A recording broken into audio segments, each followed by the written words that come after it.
নমস্কার, আমি রাজ। আপনারা দেখছেন খবর 24 ঘন্টা।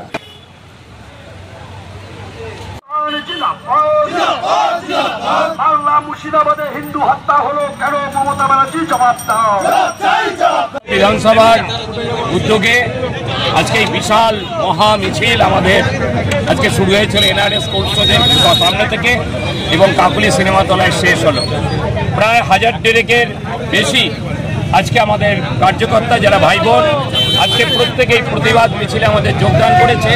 এখানে 5 জন মন্ডল প্রেসিডেন্ট, আমাদের সামলদা, আমাদের তুষারদা, রঞ্জিতদা, সমস্ত নেতৃত্ব আজকের এই র্যালিতে ছিল। আজকে আমাদের প্রতিবাদ করা র্যালি। আজকে এই তৃণমূল কংগ্রেস আজকে যেভাবে দুর্নীতির সাথে যুক্ত, সেই দুর্নীতির বিরুদ্ধে আমাদের প্রতিবাদ। আজকে 26,000 চাকরি চলে গেছে আজকে ছেলে মেয়েদের, তারা আজকে দিশাহারা, তার বিরুদ্ধে আমাদের আজকে প্রতিবাদ। আজকে হিন্দুদের যে ধরনের অত্যাচার করছে, আজকে আমরা মুর্শিদাবাদে দেখেছি হিন্দুদের বেছে বেছে মারা হচ্ছে। আজকে দুটো বাবা এবং ছেলের মিছিলের আয়োজন করছে কিসের জন্য?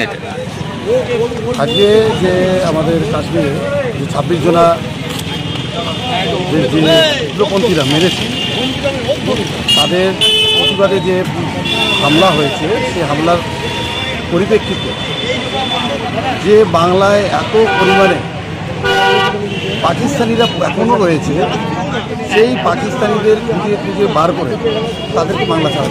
আচ্ছা, কিছুদিন একটা পান্ডুয়াতে একটা বাংলাদেশ